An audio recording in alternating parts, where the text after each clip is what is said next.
নেতানিয়াহুর উপর চাপ বাড়ছে ইসরায়েলের ভেতর থেকেই। তবে কি ইরান যুদ্ধ ভুল ছিল? যুক্তরাষ্ট্র ইরান চুক্তি পাকিস্তানিদের জন্য গর্বের। আতাউল্লাহ তারার। এতক্ষণ শুনছিলেন সংবাদ শিরোনাম, এখন থাকছে বিস্তারিত।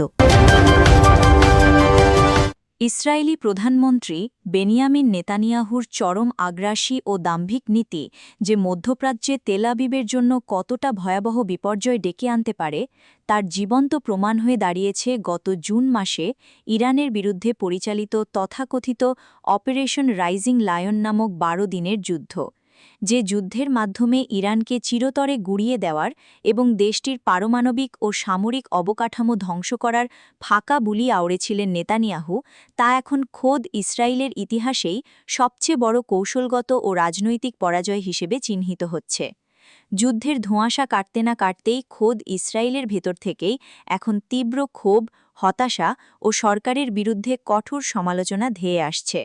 খোদ ইসরায়েলি প্রতিরক্ষা ও নীতি নির্ধারক মহলের ঊর্ধ্বতন কর্মকর্তারাই এখন স্বীকার করতে বাধ্য হচ্ছেন যে ইরানের বিরুদ্ধে এই সামরিক অভিযান চালানোটা ছিল একটি চরম আত্মঘাতী ও অর্থহীন সিদ্ধান্ত। মিডল ইস্ট আই এবং ইসরায়েলি সংবাদমাধ্যম i24 নিউজের এক চাঞ্চল্যকর প্রতিবেদনে তেল আবিবের ভেতরে তৈরি হওয়া এই চরম হাহাকার ও হতাশার চিত্র ফুটে উঠেছে। ইসরায়েলেরই এক অত্যন্ত প্রভাবশালী ঊর্ধ্বতন কর্মকর্তা নাম প্রকাশ না করার শর্তে যে মন্তব্য করেছেন তা নেতানিয়াহু প্রশাসনের গালে এক বিরাট চড়। ওই কর্মকর্তা সাফ জানিয়েছেন, অভিযানের পর রাজনৈতিক পরিস্থিতি যে পর্যায়ে গিয়ে দাঁড়িয়েছে তা যদি আমরা আগে জানতাম তবে কোনোভাবেই আমরা এই পথে পা বাড়াতাম না। এই একটি বাক্যই প্রমাণ করে ইরানের অকুতভয় প্রতিরোধ ক্ষমতা, সামরিক কৌশল এবং ভূ-রাজনৈতিক চাল অনুধাবন করতে ইসরায়েলি গোয়েন্দা ও সামরিক নেতৃত্ব কতটা শোচনীয়ভাবে ব্যর্থ হয়েছে। যে ইরানকে তারা দুর্বল করতে চেয়েছিল, সেই ইরান এখন আগের চেয়ে বহুগুণ শক্তিশালী, অপরাজেয় এবং রাজনৈতিকভাবে সুবিধাজনক অবস্থানে চলে গেছে। এই সামরিক ও রাজনৈতিক বিপর্যয়ের আগুনে ঘি ঢেলেছে গত 14 জুন পাকিস্তানের একটি ঐতিহাসিক ঘোষণা। পাকিস্তান বিশ্ববাসীকে জানায় যে ইরান ও যুক্তরাষ্ট্রের মধ্যে একটি অভূতপূর্ব শান্তি চুক্তি স্বাক্ষরিত হয়েছে। এই একটি খবর যেন বজ্রপাতের মতো আঘাত হেনেছে পুরো ইসরায়েলি সমাজে। নেতানিয়াহু এতদিন ধরে যে মার্কিন প্রশাসনকে ব্যবহার করে মধ্যপ্রাচ্যে নিজের আধিপত্য টিকিয়ে রাখার স্বপ্ন দেখছিলেন, সেই ওয়াশিংটনও এখন ইরানের শক্তির বাস্তবতাকে মেনে নিয়ে শান্তির টেবিলে বসতে বাধ্য হয়েছে। এর ফলে নেতানিয়াহুর ওপর কেবল তেহরান বা আন্তর্জাতিক মহল থেকেই নয়, বরং নিজ দেশের রাজনৈতিক, সামরিক ও নিরাপত্তা কাঠামো থেকেও চরম ও নজিরবিহীন চাপ তৈরি হয়েছে। ইসরায়েলি মিডিয়া, বিশ্লেষক এবং সাধারণ জনগণ এখন প্রকাশ্যেই নেতানিয়াহুকে একজন ব্যর্থ, যুদ্ধবাজ এবং দেশের অস্তিত্বকে বিপন্নকারী নেতা হিসেবে আখ্যায়িত করছে। গত জুন মাসে ইরানের বিরুদ্ধে চালানো 12 দিনের ওই যুদ্ধে ইসরায়েল তার সর্বশক্তি নিয়োগ করেছিল। আকাশপথের আধুনিকতম প্রযুক্তি, শত শত যুদ্ধবিমান এবং বিলিয়ন বিলিয়ন ডলারের সমরাস্ত্রের অপচয় করে তারা ভেবেছিল ইরানকে নতজানু করা যাবে। কিন্তু তেহরানের শক্তিশালী আকাশ প্রতিরক্ষা ব্যবস্থা, মাটির তলদেশে অবস্থিত সুরক্ষিত ক্ষেপণাস্ত্র ও পারমাণবিক ঘাঁটি এবং অক্ষয় প্রতিরোধ ব্যূহের সামনে ইসরায়েলি আক্রমণ কার্যত মুখ থুবড়ে পড়ে। এই অত্যন্ত ব্যয়বহুল এবং রক্তক্ষয়ী যুদ্ধের পর ইসরায়েল যা অর্জন করেছে তা হল শূন্যতা। খোদ ইসরায়েলি সামরিক বিশেষজ্ঞদের একটি বিশাল অংশ এখন মনে করছে এই যুদ্ধের ফলে ইরানকে তো দমানো যায়নি, বরং তেহরান এখন মধ্যপ্রাচ্যের সবচেয়ে প্রভাবশালী এবং অবিসংবাদিত আঞ্চলিক শক্তিতে পরিণত হয়েছে। এই ভয়াবহ কৌশলগত পরাজয় এবং দেশের ভেতরের তীব্র ক্ষোভের মুখেও মঙ্গলবার 16 জুন এক জরুরি সংবাদ সম্মেলনে বেনিয়ামিন নেতানিয়াহুকে চরম অহংকারী ও অনড় অবস্থানে দেখা গেছে। তবে তার সেই চিরচেনা আগ্রাসী কণ্ঠস্বরে এবার ছিল আত্মরক্ষার মরিয়া প্রচেষ্টা। তিনি তার দীর্ঘদিনের ব্যর্থতাকে ঢাকতে গিয়ে বলেন, দশক ধরে আমি ইরানের পারমাণবিক উচ্চাভিলাষের বিরুদ্ধে লড়াই করে আসছি। একে আমি আমার জীবনের ব্রত মনে করি। তিনি বরাবরের মতোই মিথ্যা ও অতিরঞ্জিত দাবি করে বসেন যে ইসরায়েলের এই অভিযানে নাকি ইরানের বিলিয়ন ট্রিলিয়ন ডলারের অবকাঠামো ধ্বংস হয়েছে এবং দেশটির অর্থনীতি কয়েক দশক পিছিয়ে গেছে। নেতানিয়াহুর দাবি, এই যুদ্ধের মূল লক্ষ্য ছিল ইসরায়েলকে পারমাণবিক ধ্বংসের হাত থেকে রক্ষা করা। কিন্তু তার এই কাল্পনিক ও ভিত্তিহীন দাবি খোদ ইসরায়েলের অভ্যন্তরেই হাসির খোরাক যোগাচ্ছে, কারণ মাঠের বাস্তব চিত্র সম্পূর্ণ ভিন্ন। ইরান তার অর্থনৈতিক ও সামরিক সক্ষমতা অক্ষুণ্ণ রেখেই শুধু মার্কিন যুক্তরাষ্ট্রের সাথে চুক্তি করেনি, বরং গোটা মুসলিম বিশ্ব ও এশীয় পরাশক্তিগুলোর সাথে নিজের সম্পর্ককে এক নতুন উচ্চতায় নিয়ে গেছে। ইসরায়েলের শীর্ষস্থানীয় চ্যানেল 13 নিউজের অভিজ্ঞ ও প্রখ্যাত সামরিক বিশ্লেষক অ্যালন বেন ডেভিড এই পরিস্থিতির ভয়াবহতা তুলে ধরে তেল আবিবকে সতর্ক করেছেন। তিনি স্পষ্ট ভাষায় বলেছেন, ইরান ও যুক্তরাষ্ট্রের মধ্যে এই চুক্তি ইসরায়েলের জন্য একটি বিরাট এবং ঐতিহাসিক ধাক্কা। মধ্যপ্রাচ্যে ইসরায়েলের এতদিনকার যে কৃত্রিম ও জোরপূর্বক চাপিয়ে দেওয়া অবস্থান ছিল, তার ওপর এটি সুদূরপ্রসারী নেতিবাচক প্রভাব ফেলবে।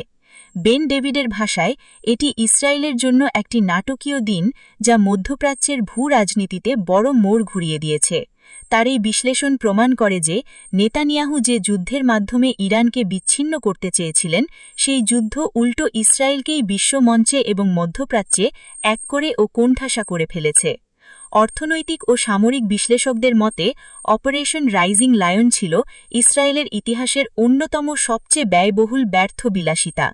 এই যুদ্ধের কারণে ইসরায়েলের অর্থনীতি ধসে পড়ার উপক্রম হয়েছে, সামরিক রিজার্ভের উপর চরম চাপ সৃষ্টি হয়েছে এবং সবচেয়ে বড় কথা, ইসরায়েলি ডিফেন্স ফোর্সের তথাকথিত অপরাজেয় মিথটি ধুলোয় মিশে গেছে। ইরান অত্যন্ত ঠান্ডা মাথায়, কৌশলগত দূরদর্শিতা এবং সামরিক পরিমক্কতার পরিচয় দিয়ে ইসরায়েলের এই আগ্রাসনকে প্রতিহত করেছে। যুদ্ধের ময়দানে বীরত্বের সাথে লড়াই করার পর তেহরান চুক্তির টেবিলে মার্কিন যুক্তরাষ্ট্রকে বাধ্য করেছে তাদের শর্ত মেনে চুক্তি করতে। এর ফলে ইরান এখন আন্তর্জাতিক নিষেধাজ্ঞা ও ভূ-রাজনৈতিক চাপ থেকে মুক্ত হয়ে এক নতুন অর্থনৈতিক ও সামরিক পরাশক্তি হিসেবে আত্মপ্রকাশ করার পথে। নেতানিয়াহুর এই হঠকারী যুদ্ধবাজ নীতির কারণে আজ ইসরায়েলি সমাজ চরমভাবে বিভক্ত। একদিকে দেশের ভেতরে অর্থনৈতিক মন্দা ও নিরাপত্তাহীনতা, অন্যদিকে আন্তর্জাতিক অঙ্গনে যুদ্ধপরেজি ও আগ্রাসী রাষ্ট্র হিসেবে ইসরায়েলের ভাবমূর্তি ধুলোয় লুণ্ঠিত হয়েছে। বহুশ বিশেষজ্ঞই একমত যে নেতানিয়াহু এই যুদ্ধের মাধ্যমে কোনো একটি সুনির্দিষ্ট লক্ষ্য অর্জন করতে পারেননি।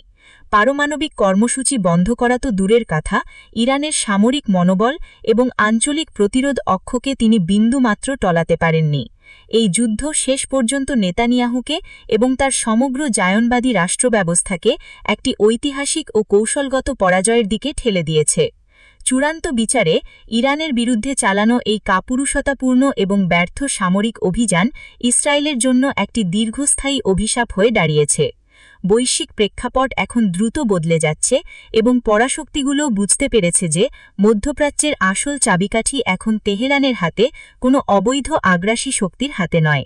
অভ্যন্তরীণ তীব্র সমালোচনা, সামরিক ব্যর্থতা এবং আন্তর্জাতিক কূটনীতিতে চরম পরাজয়ের পর নেতানিয়াহু সরকার এখন এমন এক গভীর ও অন্ধকার সংকটে নিমজ্জিত হয়েছে, যেখান থেকে তাদের বেরিয়ে আসার আর কোনো পথ নেই। যুদ্ধের যে তথাকথিত যৌক্তিকতা নিয়ে নেতানিয়াহু এতদিন বড় বড় কথা বলতেন, আজ খোদ তার নিজের ঘরের লোকেরাই সেই যৌক্তিকতার কফিনে শেষ পেরেকটি ঠুকে দিয়েছেন। মধ্যপ্রাচ্যে এখন জায়নবাদের পতন আর ইরানের ন্যায়সঙ্গত ও শক্তিশালী উত্থানের এক নতুন দিগন্ত উন্মোচিত হয়েছে।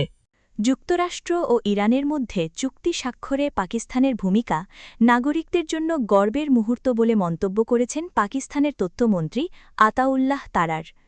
পাকিস্তানি সংবাদ মাধ্যম জিও নিউজকে দেওয়া এক সাক্ষাৎকারে তিনি এই কথা বলেন। তারার বলেন, দিনটি অত্যন্ত তাৎপর্যপূর্ণ এবং এই ঐতিহাসিক দিন দীর্ঘদিন স্মরণীয় হয়ে থাকবে। তারার বলেন, যুক্তরাষ্ট্র ও ইরানকে একটি সমঝোতায় পৌঁছানো সহজ কাজ ছিল না। এটি এমন একটি উদ্যোগ ছিল যাকে আগে অনেকেই প্রায় অসম্ভব বলে মনে করতেন। তিনি আরও বলেন, দুই দেশের মধ্যে বোঝাপড়া তৈরিতে পাকিস্তান গুরুত্বপূর্ণ ভূমিকা পালন করেছে এবং এই সাফল্য দেশের জন্য বড় একটি কূটনৈতিক অর্জন। এরই মধ্যে যুক্তরাষ্ট্রের সঙ্গে বহুল আলোচিত সমঝোতা স্মারক আনুষ্ঠানিকভাবে স্বাক্ষরিত হওয়ার বিষয়টি নিশ্চিত করেছে ইরান ও যুক্তরাষ্ট্র। দুই পক্ষের প্রতিনিধিরা সরাসরি উপস্থিত না হয়ে ডিজিটাল প্রযুক্তির মাধ্যমে ইলেকট্রনিক উপায়ে এই চুক্তিতে সই করেছেন। সমঝোতা স্মারকে হরমুজ প্রণালী আবার খুলে দেওয়ার কথা বলা রয়েছে। পাশাপাশি ইরানের ওপর থেকে নির্দিষ্ট কিছু আর্থিক নিষেধাজ্ঞা শিথিল করার কথা বলা হয়েছে।